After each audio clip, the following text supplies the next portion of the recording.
Hi friends, welcome to TET DSC success channel. మనం ఈరోజు టెట్టులో ఖచ్చితంగా ఒక బిట్ వచ్చే ఏటి అని చదువుకుందాం. అసమాపక క్రియలు, భూతకాలిక అసమాపక క్రియ, వార్తకం. వాటి ఎగ్జాంపుల్స్: తిని, వెళ్ళి, చూసి, చేసి. వర్తమానకాలిక అసమాపక క్రియలు, దీన్ని శర్తార్థకం అని అంటారు. తింటూ, వెళ్తూ, చూస్తూ, చేస్తూ ఇవన్నీ వర్తమాన కాలంలో అసమాపక క్రియగా ఉంటాయి. భవిష్యత్ కాలిక అసమాపక క్రియ, భవిష్యత్ కాల అసమాపక క్రియను ఛేదార్థకం అని అంటారు. తింటే, వెళ్తే, చేస్తే, చూస్తే, చేస్తే. భూతకాలం, భూతకాలం అంటే అయిపోయిన కాలంని క్వార్థకం అని అంటారు.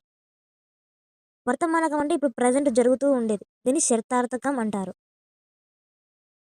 భవిష్యత్ కాలం, ఫ్యూచర్లో జరగబోయే దాని కాలంలో అసమాపక క్రియను ఛేదార్థకం అని అంటారు. వీటికి కరెక్ట్గా మనం తెలుసుకుంటే చాలు, మనకు ఒక బిట్ అయితే ఖచ్చితంగా ఉంటుంది. ప్రీవియస్ పేపర్ల బిట్ మనం ఒకసారి చూద్దాం. సుధీర్ శ్రీశైలం వెళ్తాడు. వెళ్తాడంటే ఇది భవిష్యత్తులో జరుగుతుంది కాబట్టి భవిష్యత్ కాలానికి సంబంధించినది. దీని ఆన్సర్ 2. ఇది ఎప్పుడు వచ్చిందంటే 7/10/24 2024 డేట్లో వచ్చింది. క్రింది వాటిలో క్వార్థకాలు.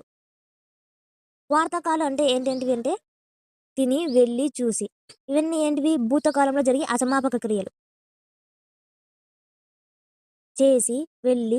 ఈ బిట్ ఏ పేపర్లో వచ్చిందంటే 8/10/2024 ఆఫ్టర్నూన్ సెషన్లో వచ్చిన బిట్. వర్తమానకాల అసమాపక క్రియ చూడండి. వర్తమానకాలిక అసమాపక క్రియని ఏమంటారంటే శర్తార్థకం అంటారు. వీటి ఎగ్జాంపుల్స్ ఇవి. వర్తమానకాలిక అసమాపక క్రియను శర్తార్థకం అని అంటారు. ఇది 9/10/2024 మార్నింగ్ సెషన్లో వచ్చిన బిట్. వెళ్ళి, చూసి క్వార్థకాలు. ఈ బిట్ వచ్చేసి 9/10/2024 సంవత్సరం ఆఫ్టర్నూన్ సెషన్లో వచ్చిన బిట్. ఈ బిట్ వచ్చేసి 10/10/10/2024 సంవత్సరం మార్నింగ్ సెషన్లో వచ్చిన బిట్. వార్తకం అంటే వెళ్ళి.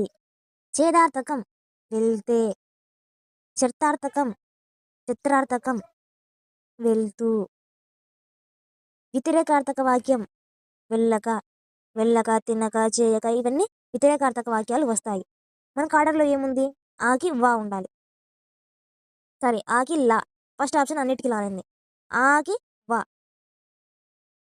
2 ఆప్షన్స్ ఉన్నాయి, ఫస్ట్ సెకండ్ ఆప్షన్. ఈ రా, మన సెకండ్ ఆప్షన్ ఈజ్ కరెక్ట్. ఈ బిట్టు 10/10/2024 సంవత్సరం ఆఫ్టర్నూన్ సెషన్లో వచ్చిన బిట్. తే, ఇతే ప్రత్యయాలు చేరిస్తే ఈ క్రియలు ఏర్పడతాయి, ఛేదార్థక క్రియలు ఏర్పడతాయి. ఇంకా నేను కొన్ని సెషన్లో బిట్స్ మాత్రమే మీకు ఎక్స్ప్లెయిన్ చేయడం జరిగింది. సో ఆ చిన్న పట్టిక చదువుకుంటే మనకు ఒక బిట్ అనేది ఖచ్చితంగా ఉంటుంది. Thanks for watching.